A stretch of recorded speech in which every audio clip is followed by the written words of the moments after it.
நண்பர்கள் அனைவருக்கும் வணக்கம். இன்னைக்கு நம்ம கிரக மாளிகா யோகத்தை பற்றி பார்க்க போகிறோம். மாளிகா என்றால் மாலை என்று பொருள். அதாவது உங்கள் ஜாதகத்தை நீங்கள் எடுத்துக்கோங்க.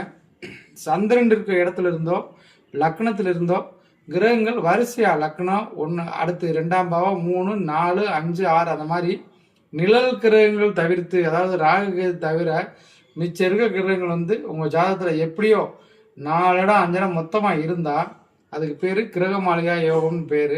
இந்த கிரக மாளிகா யோகம் என்ன பலனை செய்யணும்னு கேட்டிங்கன்னா, லக்னத்திலேருந்து தொடங்குனீங்கன்னா, லக்னத்தில் ஒரு கிரகம் 2ஆம் இடத்துல அந்த மாதிரி இருக்கும்போது லக்னத்தில் கிரகங்கள் தொடங்குச்சுன்னா மதிப்பு மிக்கவராகவும் கௌரவ அந்தஸ்துக்கு என்றைக்குமே குறைவு இல்லாதவராகவும் விளங்குவீங்க. 2ஆம் இடத்துல அந்த ஒரு கிரகம் இருந்துச்சுன்னா என்றைக்குமே தனகாரகனாக நீங்கள் சமுதாயத்தில் பெருந்தனகாரகனாக நீங்கள் போற்றப்படுவீர்கள்.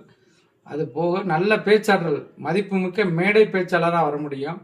3ஆம் இடமான தைரியஸ்தானத்தில் கிரகங்கள் இருக்கும்போது வரிசையாக, நான் சொல்கிறது வரிசையாக லக்கணத்துலேருந்து வரிசையாக இருந்தால் 3ஆம் இடத்துல இருந்தால் ஆடை ஆபரணங்கள், அதாவது ஆபரணங்கள் அடுத்தவங்க பார்க்கும்போது வியப்படைகிறதுக்கு ஆபரணம் வச்சுருப்பீங்க. அதாவது கிலோ கணக்கில் 1 பவுன் 5 பவுன் 10 பவுன் இல்லாமல் கிலோ கணக்கில் வச்சுருப்பவங்களுக்கு இந்த 3ஆம் இடம். 4ஆம் இடத்துல கிரகங்கள் இருக்கும்போது வாகனம் சொத்து சேர்க்கை அதிகமாக ஏற்படும்.